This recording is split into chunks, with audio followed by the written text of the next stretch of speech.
Hola, buenos días. Bienvenidos a la segunda sesión del Congreso Internacional de Presentación de Resultados del proyecto Plasmac. Espero que se hayan recuperado ya después de la sesión de ayer, que fue muy intensa.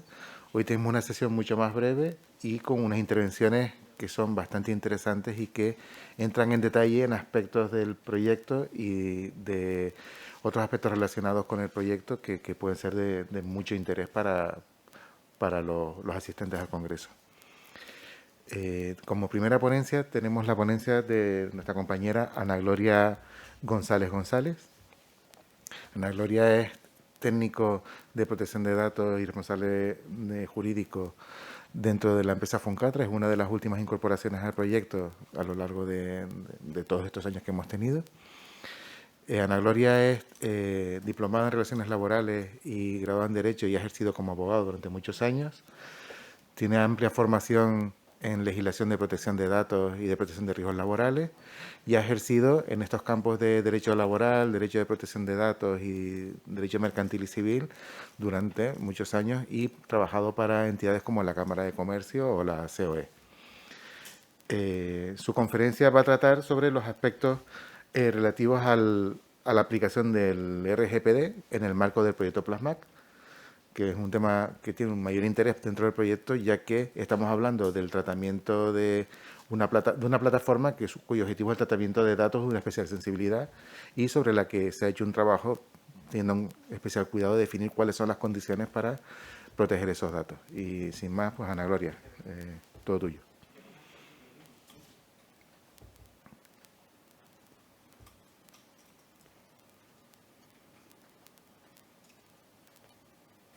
Esta conferencia, como su propio nombre indica, pretende realizar un acercamiento al Reglamento Europeo de Protección de Datos y a su normativa concordante, en particular a la Ley Orgánica 3/2018 de 5 de diciembre de Protección de Datos y Garantía de Derechos Digitales. Confiamos en que la misma tenga un carácter divulgativo y les pueda ser de utilidad, especialmente en su vida profesional, pero también para la privada.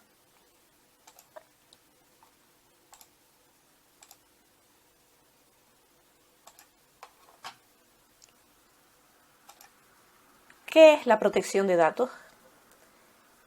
Es el derecho de toda persona a decidir sobre la totalidad de su información personal, no solo a la que directamente nos puede identificar como persona, como son nuestros nombres, apellidos, DNI, fotografía, etc.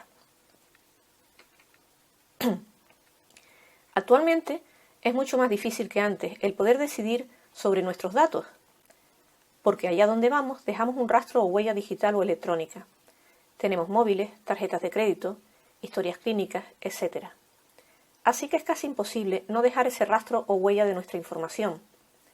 Nuestros datos no solo ya están en papel, están en las apps, en las webs, en la nube, como ocurre con Plasmac.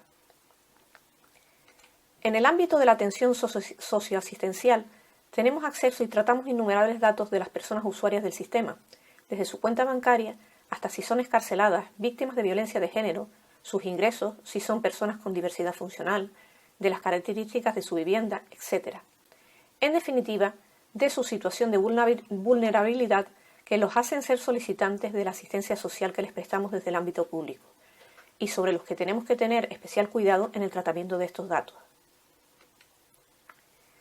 ¿Saben cuál es el número medio de aplicaciones que cada usuario tiene en su móvil?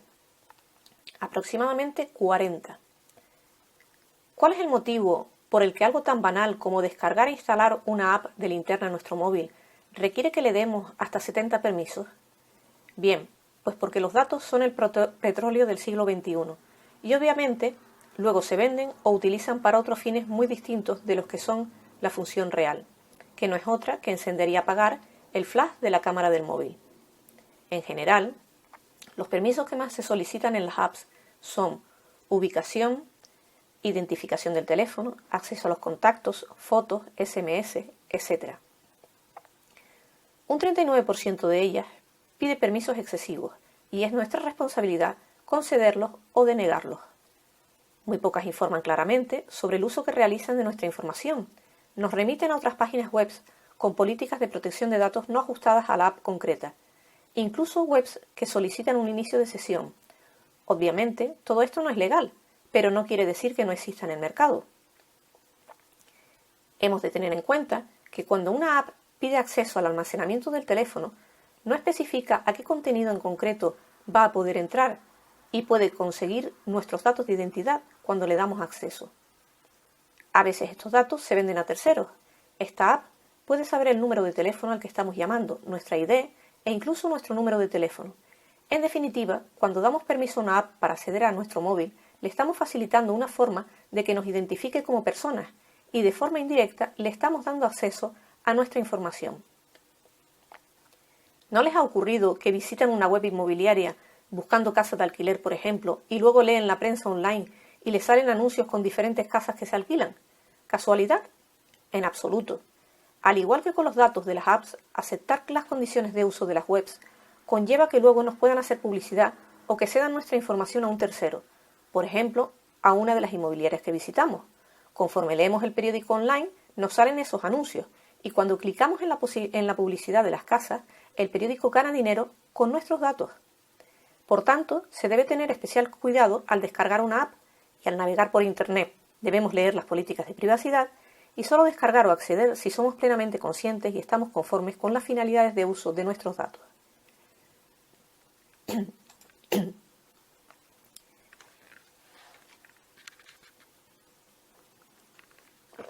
Hay que tomar conciencia del peligro real de permitir el acceso a nuestros datos.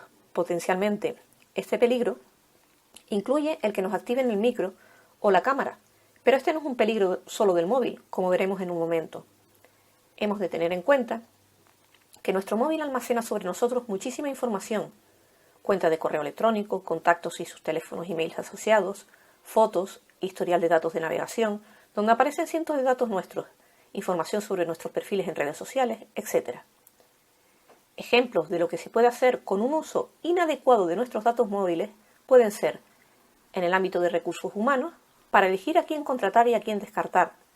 Las compañías de seguros, por ejemplo, podrían utilizar las estadísticas recogidas por un reloj inteligente para ver la probabilidad de que puedas ponerte enfermo. En función del riesgo, nos suben el seguro, pero no nos dicen el motivo. Una gran mayoría de los usuarios acepta los términos y condiciones de Internet sin leerlos. Se recomienda leer los permisos que se conceden al navegar por las páginas web, aceptando o declinando solo los que realmente queramos. Hay casos con una explicación bastante clara del uso de cookies en una web, que detallan las que utilizan. Y hay otras webs con textos largos, con una cantidad ingente de campos que aceptar o rechazar, en las que se explica cada campo o no hay explicación alguna. Sin embargo, existen otras en las que es una auténtica tortura el conceder o rechazar los permisos, porque no se puede dejar fácilmente lo estrictamente necesario, sino que hay que ir una por una realizando las opciones y algunas vienen marcadas por defecto, concediéndolos, por lo que es fácil que nos equivoquemos si no tenemos cuidado. De esa manera quedarán marcadas y aceptemos el tratamiento de nuestros datos. Esta técnica, de ir de forma individual marcando o desmarcando, es la técnica del aburrimiento. Para no perder el tiempo se suele aceptar y listo, y al aceptar ciertos campos les estamos dando permiso para que nos puedan realizar un seguimiento en toda regla. De las más o menos manejables son aquellas que permiten, además de ir campo por campo, aceptar o rechazar todo.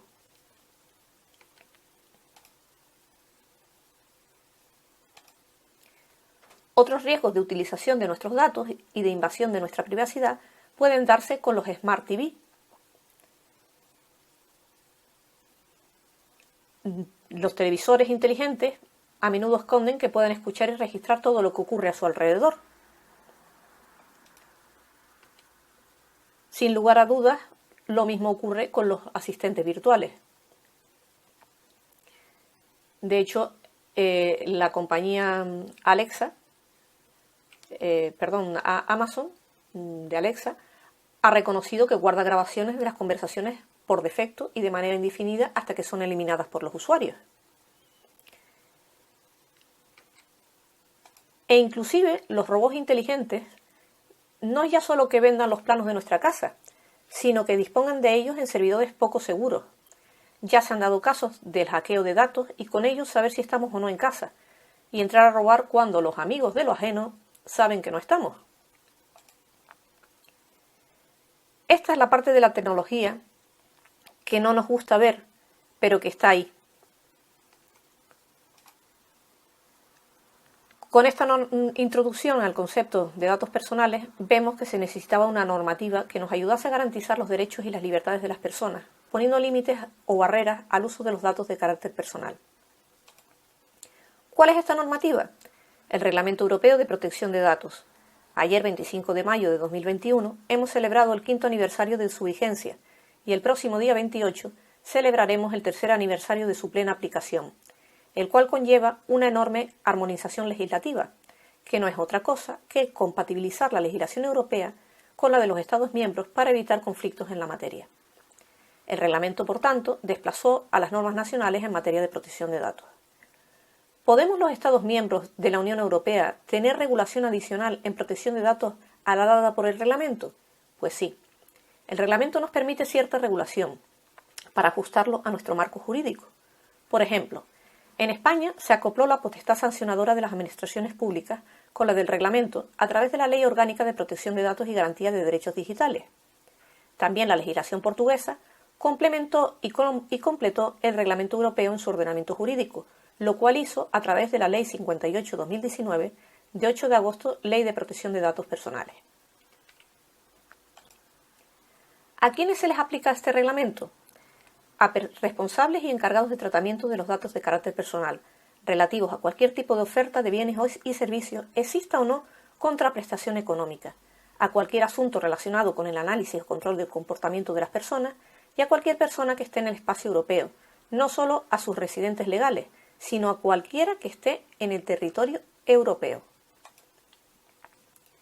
El consentimiento tácito es el prestado mediante hechos o actos que presuponen o presumen que se da. O dicho de otro modo, no se dice ni se expresa, pero se supone o se sobreentiende. Por ejemplo, al ir a hacernos una analítica, el mero hecho de remangarnos la manga para que nos pinchen era un consentimiento tácito para que nos la hicieran. Esta es una de las principales diferencias y muy importante con respecto a la directiva anterior ya derogada. Porque antes, salvo que por ley la voluntad debiese manifestarse expresamente, se permitía que el consentimiento fuese tácito. Con la plena aplicación del reglamento, este tipo de consentimiento desapareció. Ahora, todo consentimiento ha de ser expreso, que cuando manifestamos verbalmente, por escrito o por signos inequívocos, nuestra voluntad de consentir es cuando lo estamos dando. Los principios del reglamento son básicamente los mismos que en la directiva anterior. ¿Cuáles son los principios de protección de datos del reglamento? Licitud, lealtad y transparencia en el tratamiento de los datos personales, en nuestro caso, de las personas usuarias de los servicios de atención socioasistencial.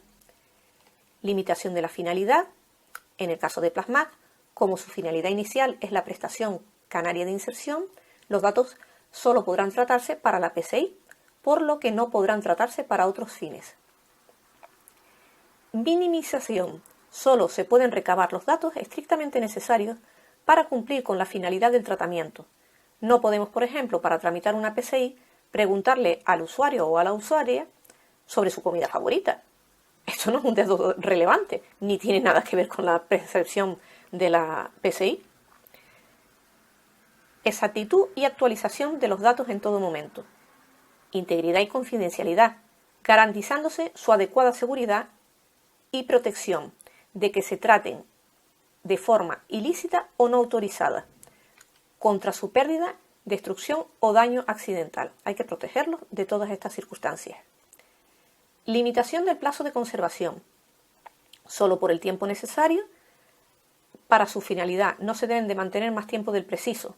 Por ejemplo, si obtenemos los datos para tramitar la PCI en el año 2021, no puede ser que llegue al año 2030 y sigamos conservando esos datos, salvo que sean pseudonimizados y con fines estadísticos. Esa pseudonimización es lo que permite que se puedan utilizar con esos fines estadísticos. Responsabilidad proactiva, de forma que el responsable del tratamiento no solo ha de cumplir con los principios de protección de datos, además ha de ser capaz de demostrar su cumplimiento. Esta es la principal novedad del reglamento. Más que una cuestión de principios, es una cuestión de cumplimiento, es el principio de responsabilidad proactiva. ¿En qué se traduce la responsabilidad proactiva? En que antes el responsable, recordemos que el responsable es quien decide o determina la finalidad para la que se utilizarán los datos, tenía obligación de cumplir, y ahora también la tiene, pero además ahora tiene que demostrar que está cumpliendo. Ha de explicar claramente qué va a hacer los datos, con qué finalidad va a tratarlos, cuánto tiempo va a tenerlos, qué puede hacer una persona para evitar que los traten. Esa demostración activa incluye demostrar que el responsable o el encargado, en su caso, está revisando y actualizando las medidas técnicas y organizativas apropiadas para garantizar que los datos son tratados de tal manera que se garantice una seguridad adecuada de estos, medidas revisadas y actualizadas cuando sea preciso. ¿Qué medidas de seguridad? Tener un registro de actividades de tratamiento, en el que, entre otros aspectos, hay que incluir, cuando sea posible, una descripción general de las medidas técnicas y organizativas de seguridad. Si no se pueden incluir, se ha de hacer una breve descripción de cómo estamos cumpliendo con las medidas de seguridad. Por ejemplo, en el caso de una administración pública, indicar que estamos cumpliendo con el Esquema Nacional de Seguridad. En el ámbito de la administración electrónica, antes de diseñar las aplicaciones de los sistemas de información o los servicios digitales, se ha de tener en cuenta la protección de datos desde el diseño y por defecto, como se ha hecho en Plasmac, es decir, se ha de pensar los tratamientos que se van a realizar, porque si no se hace esto desde el principio como inversión, luego a posteriori puede suponer un costo y un retraso innecesarios. Tenemos que poder responder a estas preguntas. ¿Quién trata los datos? ¿Para qué los trata? ¿Por qué los trata? ¿Cuántos datos? ¿Cuándo los trata? ¿Cómo los trata? ¿Dónde los trata? ¿Y de qué manera los trata? Protección de datos desde el diseño es aplicar las medidas técnicas y organizativas en las primeras fases del diseño, de las operaciones del tratamiento, de forma que se garantice la intimidad y los principios de protección de datos desde el primer momento, por ejemplo, con el uso de la pseudonimización, que es la sustitución del material de identificación personal, y con el uso de cifrado, que es la codificación de mensajes de forma que solo las personas autorizadas puedan leerlo. La pseudonimización sustituye a la antigua anonimización, porque se entendía que la anonimización no llegaba tan allá como llega ahora la pseudonimización. Protección de datos por defecto, de forma que se garantice que los datos personales se tratan con la mayor protección a la intimidad. Por ejemplo, solo dos datos necesarios, un plazo de conservación corto y accesibilidad limitada. Otra novedad del reglamento en relación al principio de responsabilidad proactiva son las evaluaciones de impacto. Antes de hacer un tratamiento de datos, tenemos que pensar que vamos a tratar datos de personas. No sabemos si son datos que implican mucho o poco riesgo para esas personas. Si implican mucho riesgo, tenemos que hacer una evaluación de impacto en protección de datos. ¿Qué significa? Pues que tenemos que realizar un análisis previo al tratamiento. Tenemos que planificar. El análisis de riesgo nos permite hacer una valoración objetiva de los mismos y decidir qué medidas adoptar para mitigarlos. Si una vez realizada la evaluación de impacto se continúan teniendo dudas sobre si podemos o no realizar el tratamiento en cuestión, ¿qué tenemos que hacer? Tenemos que acudir a la Autoridad de Protección de Datos y plantearles nuestras dudas. La Autoridad de Control, en el caso de España-Canarias, la Agencia Española de Protección de Datos, y en el caso de Portugal-Madeira, la Comisión Nacional de Protección de Datos. Nos dirá si podemos hacer o no el tratamiento y qué medidas hemos de considerar para llevarlo a cabo. A pesar de que el reglamento está vigente desde hace 5 años y de ser de plena aplicación desde hace prácticamente 3, como ya hemos dicho, aún hoy muchas organizaciones que están obligadas y administraciones públicas que están todas obligadas no han designado a su delegado o su delegada de protección de datos. Y esto es muy importante, porque además en la información que se está obligado a facilitar a las personas de las que se recaban datos, se ha de hacer referencia a quién ocupa ese puesto y la forma de contacto. Asimismo, hay que comunicar la designación a la Agencia de Protección de Datos. La Agencia Española de Protección de Datos promovió un esquema de certificación para los delegados de protección de datos. No obstante, para ejercer la profesión no es preciso tener la certificación, la cual implica tener que realizar un desembolso económico tanto para la obtención como para su renovación periódica.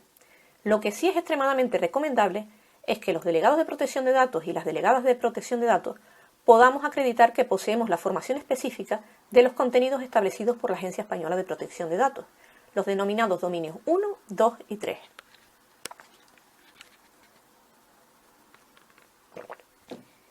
El 1, referido a la Normativa General de Protección de Datos. El 2, la responsabilidad activa. El 3, técnicas para garantizar el cumplimiento de la normativa de protección de datos y otros conocimientos. Por otra parte, el reglamento estableció una nueva obligación de responsabilidad proactiva. Todos los responsables y encargados tienen la obligación de notificar las brechas de seguridad a la autoridad de control. ¿Cómo podemos demostrar nuestra responsabilidad proactiva en materia de protección de datos? Pues hay varias fórmulas. Por ejemplo, los códigos de conducta y también los esquemas de certificación. Ambos son mecanismos para demostrar nuestra responsabilidad proactiva. Si nos adherimos a un código de conducta, esto puede ser parte de nuestras medidas de seguridad. Del mismo modo, si suscribimos una certificación con la ISO 27001 de seguridad de la información, estamos acreditando que estamos gestionando la seguridad de los datos. ¿Qué tienes que hacer como responsable y encargado del tratamiento respecto a las medidas de seguridad? Pues lo establecido en el artículo 32 del reglamento. Aplicar medidas técnicas y organizativas apropiadas para garantizar un nivel de seguridad adecuado al riesgo. Todas estas cuestiones están relacionadas en el denominado enfoque de riesgos del reglamento, el cual tiene dos vertientes. La primera, en cuanto a las medidas de seguridad. Los riesgos se tienen en cuenta desde el punto de vista del responsable y el encargado del tratamiento. Y una segunda, que son los riesgos para los derechos y libertades de las personas y las consecuencias negativas que pueden afectar a estos como consecuencia del tratamiento. A este respecto, hay que tener en cuenta la necesidad de cuantificar las consecuencias tangibles y las intangibles. Existirán casos en los que el tratamiento de datos pueda acarrear consecuencias negativas para las personas o afectar a sus derechos o libertades. Por ejemplo, ya vimos que se puede hacer con un uso inadecuado de nuestros datos móviles, pues poniendo otro ejemplo, en este caso de los datos de la PCI que fueran conocidos por terceros, puede conllevar para los solicitantes marginación, exclusión social, dificultades para acceder a un puesto de trabajo, problemas para contratar determinados servicios, etc. Pongamos otro ejemplo. Recordemos lo comentado al inicio, que en el ámbito de la atención socioasistencial tenemos acceso y tratamos innumerables datos de personas usuarias del sistema, desde su cuenta bancaria hasta si son víctimas de violencia de género o si son excarceladas, de sus ingresos, de si tienen diversidad funcional, de las características de su vivienda, etc. Pues bien, supongamos que el Ayuntamiento X es un mal responsable, no ha realizado un análisis de sus riesgos y el asistente o la asistente social trata datos de los ciudadanos o ciudadanas y se produce una brecha de seguridad, con lo que se dejan todos los datos del área de servicios sociales de los expedientes y de sus usuarios y usuarias accesibles en Internet.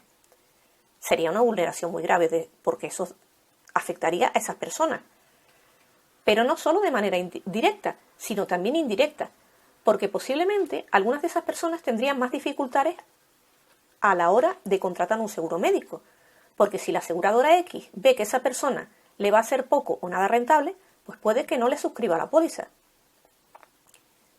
¿Cuál sería el impacto que podría acarrear esa brecha de seguridad en los usuarios y usuarias de la atención socioasistencial del Ayuntamiento X? ¿Sería el mismo para todos y todas o no? En principio no sería el mismo para todos. Dependería de las circunstancias. Supongamos de un usuario o una usuaria de 70 años que padece VIH. Puede darse la circunstancia que le traiga sin cuidado que se conozca que padece la enfermedad, porque su vida laboral ya concluyó, su círculo familiar y de amistades se encuentra inalterado desde hace décadas. Sin embargo, si eso mismo se sabe de un menor, se le puede complicar mucho la vida, ya que podría conllevar a su exclusión social, escolar, laboral. Puede suponerle un impacto en su vida muy importante, porque si la empresa conociera que tiene VIH, podría verlo como un trabajador poco rentable, porque probablemente tendría un mayor absentismo laboral por la necesidad de someterse al tratamiento médico. No lo justifico, solo digo que puede ocurrir. En aplicación de las medidas técnicas y organizativas apropiadas para garantizar un nivel de seguridad adecuado al riesgo, se incluyen, por ejemplo, la pseudonimización y el cifrado de datos, como ya hemos dicho, la capacidad de garantizar la confidencialidad, etc. La capacidad de restauración y acceso rápido en caso de incidente físico o técnico, proceso de verificación, evaluación y valoración regular de la eficacia de las medidas. En relación al principio de proactividad, el reglamento establece una regulación más detallada de las relaciones entre el responsable y el encargado de tratamiento y da ciertas potestades a los responsables sobre el encargado e incluso sobre el subencargado. En la normativa anterior se presuponía un deber de diligencia por parte del responsable a la hora de elegir al encargado. Ahora ya no se presupone, sino que está perfectamente claro en el artículo 28 del reglamento. Dice que se elegirá únicamente un encargado que ofrezca garantías suficientes para aplicar medidas técnicas y organizativas apropiadas, de manera que el tratamiento sea conforme con los requisitos del reglamento y garantice la protección de los derechos del interesado. Por tanto, no vale contratar a cualquiera como encargado del tratamiento, ha de existir un contrato que vincule a ambas partes y estipule en profundidad una serie de aspectos relativos al contrato. Y es el responsable quien elige si al finalizar los servicios los datos se borran o se devuelven. Incluso da al responsable la potestad de inspeccionar al encargado. Hay que tener en cuenta que si un encargado del tratamiento incumple el reglamento al determinar los fines y medios del tratamiento, se le considerará responsable respecto de ese tratamiento y por tanto se convierte en responsable y sujeto del régimen sancionador. La Comisión podrá establecer contratos, pero a día de la fecha pues no lo ha hecho.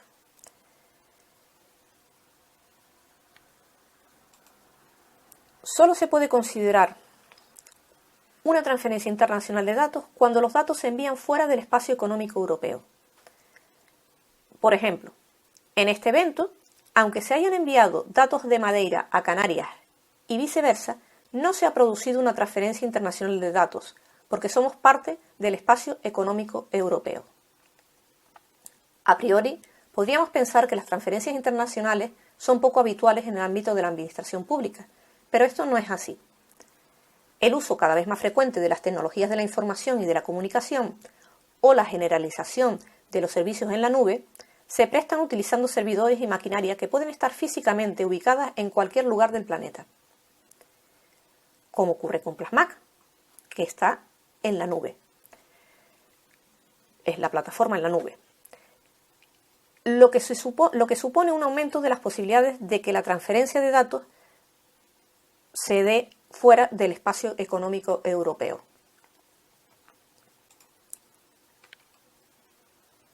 El reglamento contiene una serie de supuestos que permiten realizar las transferencias internacionales de datos sin que se tenga que solicitar autorización previa a las autoridades competentes. Por ejemplo, cuando las transferencias se realizan a países que la Comisión ha considerado que tienen un nivel adecuado de protección.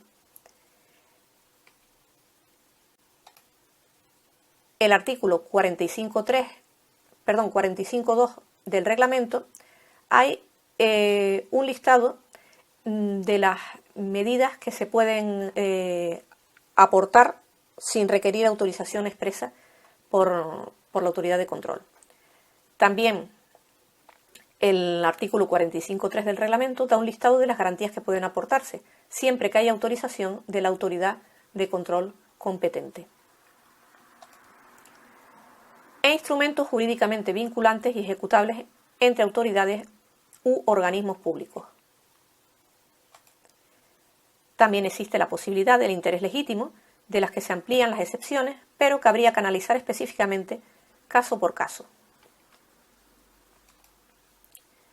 El reglamento da una especial relevancia al principio de transparencia.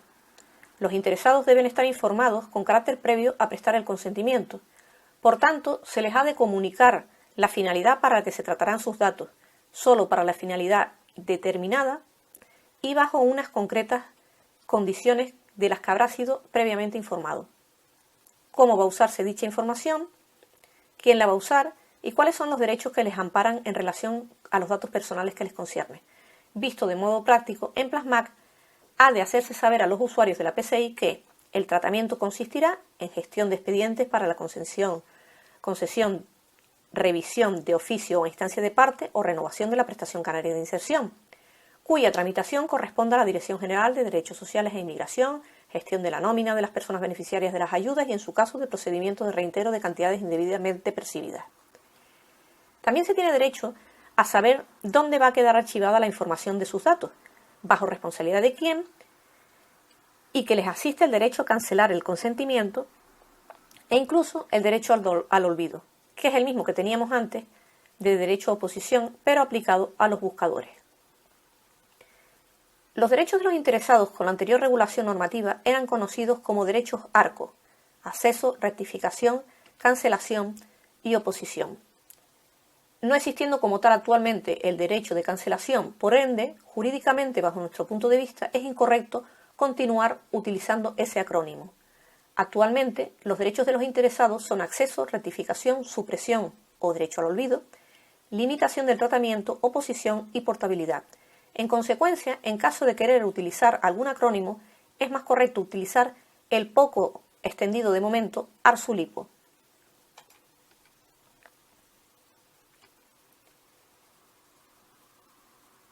El derecho de rectificación de los datos personales inexactos y a que se completen los que no estén completos. Ese es el derecho a rectificación. El de acceso, pues ya lo hemos visto. En el derecho de supresión se usará como, por ejemplo, cuando ya desapareció la finalidad para la que se recogieron y se trataron los datos, o cuando se haya realizado un tratamiento ilícito de los mismos. Sin embargo, hay una serie de supuestos en los que no procede ese derecho, por ejemplo, cuando el tratamiento es necesario con fines estadísticos. El derecho de supresión, derecho al olvido, es una de las grandes novedades del reglamento, que consiste básicamente en que el interesado tiene derecho a borrar todos los datos que le conciernen y se encuentren en la red.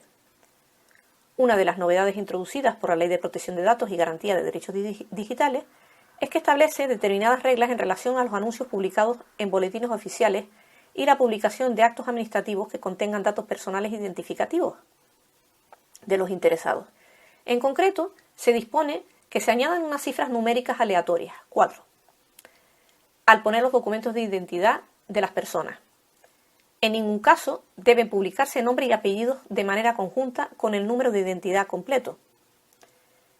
A este respecto, hay una orientación provisional de la Agencia Española de Protección de Datos, de la Agencia Vasca de Protección de Datos y del Consejo de Protección de Datos de Andalucía de 2019, que se aplica cuando vemos publicados, por ejemplo, DNIs incompletos y los números que faltan se sustituyen por asteriscos.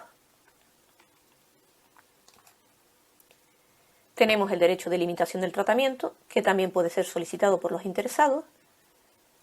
Recordar en cuanto al derecho de oposición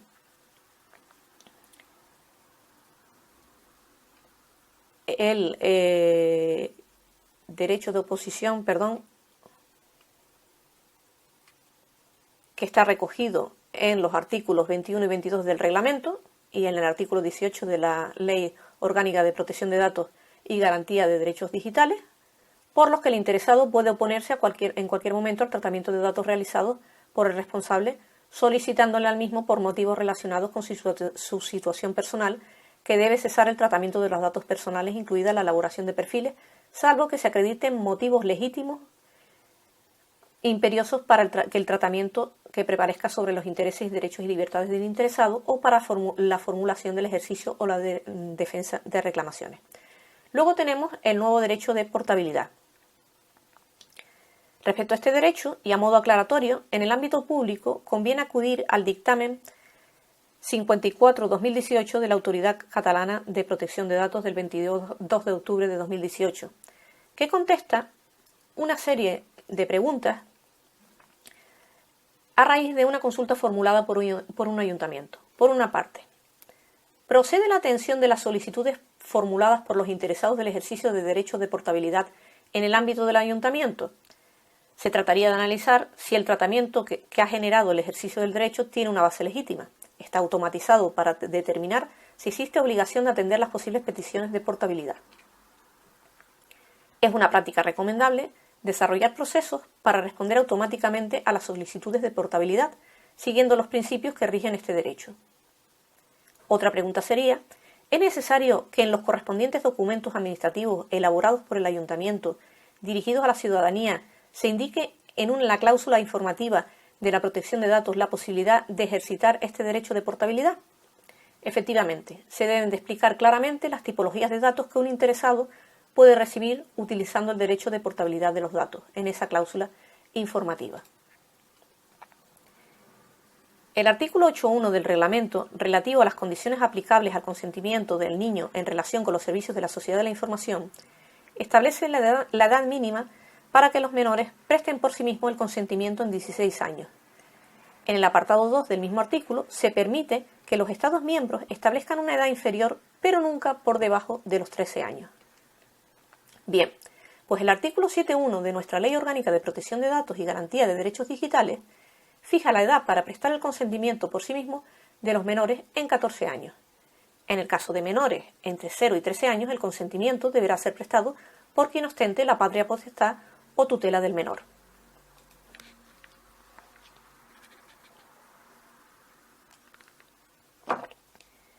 El reglamento hace varios guiños a la responsabilidad civil. En concreto, en su artículo 82 establece que toda persona que haya sufrido daños y perjuicios materiales o inmateriales por infracción del reglamento tiene derecho a recibir del responsable o el encargado del tratamiento una indemnización por los daños y perjuicios sufridos.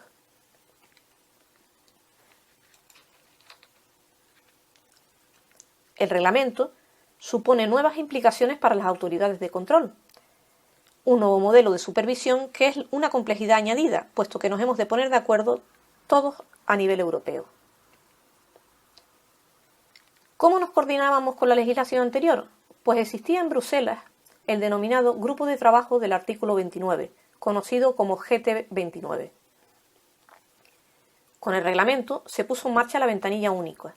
Con ello, una denuncia en materia de protección de datos puede presentarse en cualquier país de la Unión Europea, ante cualquier autoridad de control. Después se ve y se decide quién es la autoridad competente para investigar esa denuncia. Asimismo, con el reglamento se estableció un complejo sistema de regulación de las sanciones. Hemos tenido que ponernos de acuerdo en relación a qué se sanciona, los criterios sancionadores y ver cómo se sanciona. Las sanciones continúan manteniendo los principios de siempre, que son que deben ser efectivas, proporcionadas y disuasorias.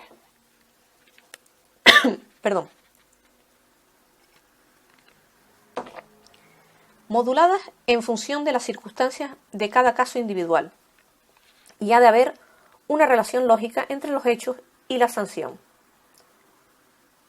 No todos los países de la Unión Europea manejan el concepto de sanción administrativa, con el que en España estamos tan familiarizados. Por ello, el reglamento ofrece la posibilidad de que existan sanciones penales. En concreto, los ordenamientos jurídicos de Dinamarca y Estonia no permiten las multas administrativas, según lo dispuesto en el reglamento. En consecuencia, las normas sobre multas administrativas pueden aplicarse en Dinamarca si se imponen por los tribunales nacionales en el ámbito penal. Y en Estonia, de manera que la multa la imponga la autoridad de control en el marco de un juicio de faltas. Aún así, nosotros también podemos ir por la vía penal, en determinados casos. Por ejemplo, si el responsable o el encargado obtiene beneficios por una infracción de protección de datos, esos beneficios la autoridad de control puede reclamárselos por la vía penal. Aparte de esto, existen en nuestro Código Penal una serie de delitos ligados a la protección de datos personales. Actualmente hay cierta tendencia a compartir excesiva información online, sin que nos percatemos de la trascendencia y las consecuencias vía sanciones administrativas o penales que implica para nosotros y para otras personas.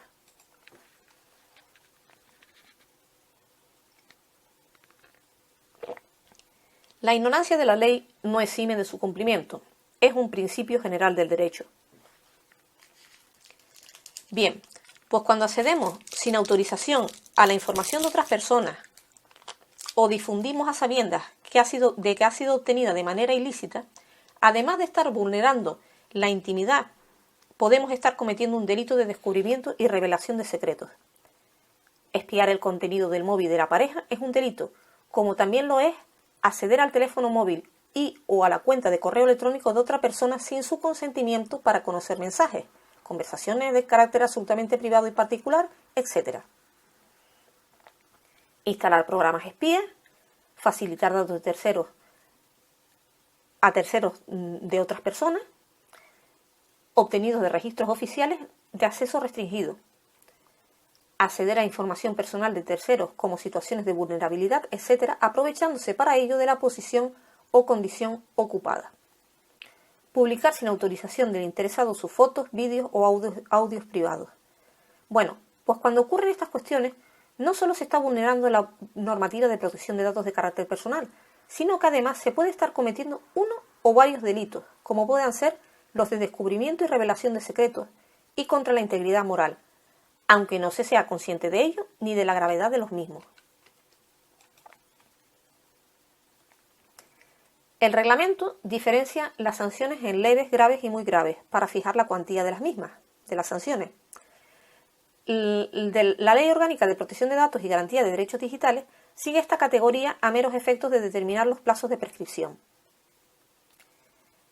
En caso de una infracción leve, o si la multa a imponer constituye una carga desproporcionada para una persona física, el reglamento establece que en lugar de la sanción con multa se le puede imponer un apercibimiento.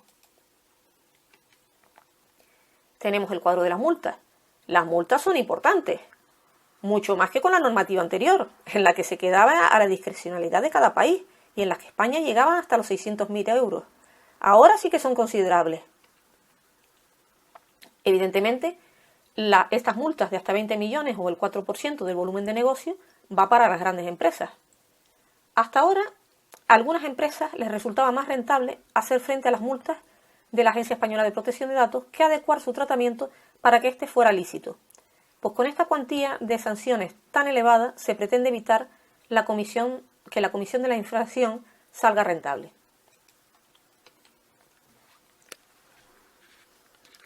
Perdón.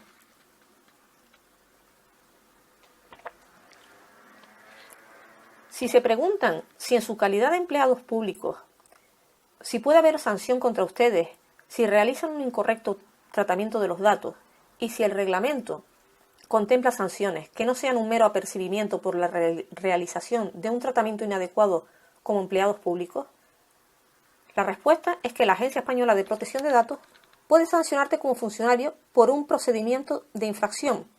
No es una sanción económica, pero es un procedimiento de infracción al organismo u entidad en la que prestas tu servicio. Pero luego a ti, como funcionario, te puede ser impuesta una sanción económica, por vía de la sanción disciplinaria del Estatuto Básico del Empleado Público, e incluso te podría caer una sanción por la vía penal. Todo esto ya era posible antes del reglamento, no es consecuencia del mismo. Para las administraciones públicas, en virtud de lo dispuesto en el artículo 77 de la Ley Orgánica de Protección de Datos y Garantías de Derechos Digitales, no existe una sanción económica, sino un procedimiento de infracción, del cual se puede derivar un apercibimiento. Digamos que es un tirón de orejas porque te has portado mal, indicándote que no lo vuelvas a hacer. O también puede haber un procedimiento de infracción con un seguimiento. Además, no solo se declara la comisión de la infracción, sino que se publica en la web de la autoridad de control competente. De forma que esa publicidad no es la más conveniente. Por ejemplo, el Ayuntamiento X dejó al descubierto los datos de solicitudes de asistencia social de sus vecinos y vecinas. Pues la publicidad para el ayuntamiento no creo que fuera nada buena. Cuando la infracción se comete por la autoridad u organismo público o sus empleados, se puede instar a la apertura de un expediente disciplinario contra el autor o autora, cuando las infracciones sean imputables a autoridades y directivos y existan informes técnicos o recomendaciones para el tratamiento a los que no se les hubiera hecho caso, en la resolución que se imponga, la sanción se incluirá una amonestación indicando el cargo responsable y se publicará en el Boletín Oficial del Estado o en el Boletín Oficial Autonómico que corresponda. ¿Puede entonces la Agencia Española de Protección de Datos sancionarnos? Pues sí. Por ejemplo, ya la Agencia de Protección de Datos española sancionó por una infracción de medidas de seguridad a la Administración Pública a un funcionario que vulneró el deber de secreto. Se descargó nóminas de su entidad y las hizo públicas. Además, al trabajador se le incoó un expediente disciplinario por un lado y la Fiscalía le imputó la presunta comisión de un delito. Quisiera referirme al procedimiento sancionador 62-2019 de la Agencia Española de Protección de Datos, iniciado en agosto del 2018 que finalizó el 2 de diciembre de 2020, en el que una funcionaria del Ayuntamiento de Algemesí, en Valencia, interpuso una reclamación contra su ayuntamiento ante la Agencia Española de Protección de Datos. La funcionaria denunció que el ayuntamiento, tras solicitar a la alcaldía acceso a su ordenador por la funcionaria de supuestas irregularidades, había difundido información personal suya. La Agencia Española de Protección de Datos concluyó que se produjo un doble tratamiento de datos al acceder a los datos personales almacenados en carpetas del escáner y del ordenador con el que prestaba servicios la funcionaria en cuestión, considerando en ambos casos que no se adoptaron las medidas necesarias para garantizar el tratamiento de estos datos. De ese procedimiento, de las 46 páginas que tiene, destacan a mi juicio de interés para esta conferencia, por un lado, los dos últimos hechos probados. Al preguntarle al ayuntamiento si el personal estaba advertido de que sus documentos y datos quedaban almacenados al usar el escáner y sobre su uso, acceso y derechos sobre los mismos, el ayuntamiento manifestó que no tenía obligación, sobreentendiéndose que las normas generales derivadas del Estatuto Básico del Empleado Público y de la Comunidad Autónoma, pues ya le amparaban. El ayuntamiento manifestó que la configuración del escáner de acceso múltiple a las carpetas del escáner fue variada. Y no consta que cuando sucedieron los hechos, el ayuntamiento tuviera acceso al ordenador usado por la funcionaria. Una política de protocolos de uso de equipos informáticos de los empleados, prohibiciones o tipos de accesos permitidos con advertencia sobre los medios de control y consecuencias del mismo. Por otro lado, destacan las alusiones realizadas en el fundamento de derecho tercero de la resolución del procedimiento sancionador, que dice así: los ordenadores, teléfonos, tabletas, móviles son herramientas básicas en muchos puestos de trabajo, pero su uso no es ilimitado. Los empresarios pueden establecer controles sobre el uso de estos equipos y en concreto sobre las comunicaciones realizadas sobre ellos. Y de especial relevancia son las alusiones realizadas en dicho procedimiento sancionador en relación a la doctrina Barbulescu. Esta doctrina es bastante conocida a nivel europeo y la agencia trae a colación en el citado procedimiento sancionador las dos sentencias del Tribunal Europeo de Derechos Humanos del 12 de enero del 2016 y del 5 de septiembre del 2017. Pues bien, el ayuntamiento tenía externalizado el servicio de delegado de protección de datos en una empresa. Y en este procedimiento, esa empresa defendió al ayuntamiento y sostuvo que no era asimilable la aplicación de la doctrina Barbulescu a una entidad pública. Con esta afirmación no la comparto y queda jurídicamente desmontada por la Agencia Española de Protección de Datos en el fundamento de derecho tercero infine, al indicar, respecto a la sentencia 2, que establece límites a la capacidad de control del empresario sobre las comunicaciones del trabajador utilizando herramientas informáticas laborales. El caso en síntesis trata de que el demandante, el señor Barbulescu, creó a solicitud de la empresa una cuenta de Yahoo Messenger para atender preguntas de clientes, pero ya tenía otra cuenta de correo a nivel particular. La empresa prohibía el uso personal de los equipos informáticos en la política, que era conocida con anterioridad por el señor Barbulescu. Y tuvo conocimiento de que la empresa procedería a verificar, controlar e incluso sancionar el uso de Internet y equipos informáticos. y convocó al señor Barlovescu porque había hecho uso personal de los equipos de la empresa. Pero en ese momento no le informó de que había accedido al contenido de sus comunicaciones. El señor Barlovescu le contestó que solo utilizó las herramientas empresariales con fines profesionales. Pero esto no era verdad. La mayoría de los mensajes que se intercambiaron por su parte fueron con su novia y con su hermano. Como consecuencia de ello, el 1 de agosto del 2007 lo despidieron. Bien, lo importante de esta sentencia es que enumera 6 factores para tener en cuenta respecto al denominado test Barlovescu, relativo al control del uso del ordenador. Primero, el empresario debe advertir a los trabajadores de la posibilidad de que se supervise el uso de los derechos tecnológicos de la empresa, y en especial de la correspondencia, y esta advertencia debe ser clara en cuanto a la naturaleza de la supervisión y anterior al establecimiento de las medidas de control. Segundo, el alcance del control empresarial practicado para ello es necesario valorar la extensión del control y grado de intrusión en la vida privada del trabajador o trabajadora. Tercero, la existencia o no de motivos suficientes para el control. Cuarto, la posibilidad de aplicar medidas alternativas menos intrusivas. Quinto, la consideración de las consecuencias del control y el uso que el empresario haya hecho de los datos obtenidos, así como la adecuación de ese uso a la finalidad que legitima el control. Y sexto, cuando el control implica acceso a las comunicaciones, es necesario que el trabajador haya sido previamente notificado de tal eventualidad. Sobre la no aplicación de la doctrina señalada al ámbito de la administración pública,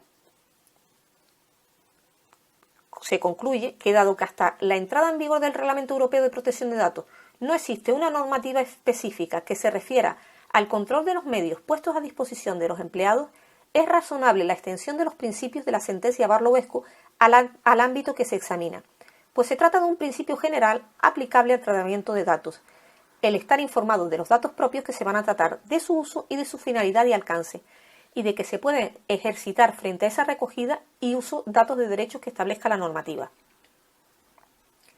Si no se regula o instrumenta dicho uso en tales dispositivos, cabe inferir que no está expresamente prohibido, el empleado tiene una expectativa razonable de confidencialidad.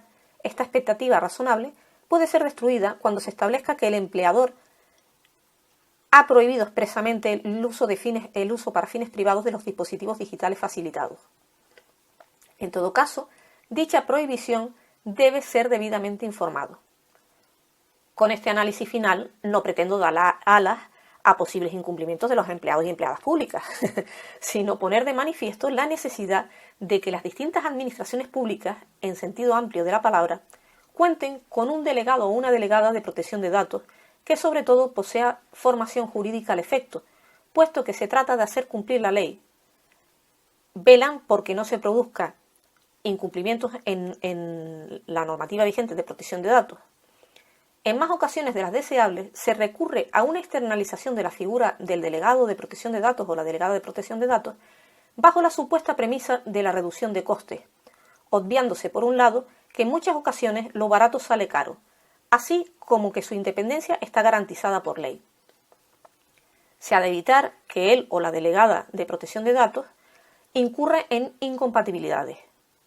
La Agencia Española de Protección de Datos ha manifestado que el delegado o la delegada de protección de datos actúa como asesor y supervisor interno, por lo que en ese puesto no puede ser ocupado por personas que a la vez tengan tareas que impliquen decisiones sobre la existencia de tratamientos de datos o sobre el modo en que van a ser tratados los mismos, por ejemplo, responsables de ITC o responsables de seguridad de la información. En relación a ello, indicar que algunas autoridades de protección de datos de la Unión Europea han impuesto multas a empresas por no respetar la independencia de sus delegados de protección de datos. Por ejemplo, el 28 de abril del 2020, la autoridad belga de protección de datos impuso 50.000 euros de multa a una empresa por incumplir el requisito de independencia del DPO al designar como tal al director de cumplimiento de gestión de riesgos y auditorías. Si nos preguntamos si es posible la independencia en el caso de los funcionarios, la respuesta es un rotundo sí, ya que el Estatuto Básico del Empleado Público señala en su artículo 54.3 que los funcionarios están obligados a obedecer las instrucciones y órdenes profesionales de sus superiores. y dicha previsión legal ha de ser interpretada al amparo de lo dispuesto en el reglamento en lo referido a la figura del delegado o delegada de protección de datos, porque desplaza la normativa nacional contraria a él. Si un funcionario es designado como DPO, debe tener asegurada su independencia en lo que se refiere al desempeño de sus funciones con esta figura, sin perjuicio de la debida obediencia de órdenes e instrucciones de sus superiores en el resto de atribuciones que tenga como funcionario o funcionaria. Para el reglamento, él o la DPO únicamente emite reportes, asesora o informa al máximo nivel directivo de la estructura, no a responsables o encargados del tratamiento o gestión. Si tenemos esto en cuenta, podremos tener más clara la función real del DPO. Para concluir, y en base a lo anterior, mi opinión es que siempre es mucho mejor tener en casa al DPO o la DPO que se dedique a su función como tal con el máximo esmero, evitando con ello multitud de inconvenientes, como por ejemplo que si externalizamos el servicio, podemos convertirnos en un cliente más. Sin embargo, si lo hacemos en casa, somos directamente la prioridad de dicho profesional. Y por mi parte, nada más, salvo agradecerle su atención y quedar a su disposición. Muchísimas gracias. Pues muchas gracias, Ana, por la presentación. Yo creo que ha sido un repaso bastante amplio de todo lo que tiene que ver con la protección de datos. Y tenemos alguna preguntita en el chat. Una pregunta que dice que según la RGPD, ¿cómo debe solicitarse el consentimiento de los interesados para tratar sus datos personales? Y luego sigue la misma pregunta, dice, ¿usted cree que el concepto de interoperabilidad choca con la definición de protección de datos? Bien, muchas gracias, Jesús. En cuanto a la primera pregunta, el consentimiento se ha de solicitar siempre por escrito. Asimismo, en el documento que se solicite el consentimiento, se tiene que informar de la finalidad de los datos, cuánto tiempo se van a conservar esos datos, en fin, todo lo que vimos a lo largo de la charla. Perdón. Entonces, en ese documento, además, se tiene que facilitar al interesado toda la información relativa al tratamiento de los datos. Quién lo va a efectuar, cuánto tiempo lo va a tener, para qué lo va a tener y, sobre todo, también ya hacer referencia a los derechos que comentamos antes, Arsulipo, ¿no? Los derechos de acceso, rectificación, supresión, oposición, portabilidad, limitación del tratamiento. En cuanto a la segunda pregunta, no choca en absoluto la interoperabilidad con el Reglamento General de Protección de Datos, desde el punto de vista de que la Ley 40/2015, si no me falla la memoria, vamos a ver, sí, efectivamente, de 1 de octubre de régimen jurídico de las administraciones públicas, en sus artículos 155 a 158, regula las relaciones electrónicas entre administraciones públicas. Y en concreto, en el artículo 155 es relativo a las transmisiones de datos entre administraciones públicas. Ahí se viene a decir que siempre que sea con la misma finalidad, se pueden utilizar los datos por las administraciones públicas entre cedente y cesionario. ¿Qué ocurre? Que la cesionaria, la cesionaria tiene que comunicarle a la cedente qué datos va a tratar para que, digamos, la primera administración que tiene esos datos pueda verificar que realmente existe una compatibilidad con la finalidad. Si no, no se puede permitir. Y por otro lado, el artículo 156 de la misma ley es relativo al Esquema Nacional de Interoperabilidad y al Esquema Nacional de Seguridad. Y ahí se contemplan una serie de requisitos para garantizar todo el tema relativo a la protección de datos, con lo cual no solo no choca, sino que se ve reforzado la protección de datos siempre que se apliquen estos artículos y los esquemas referidos.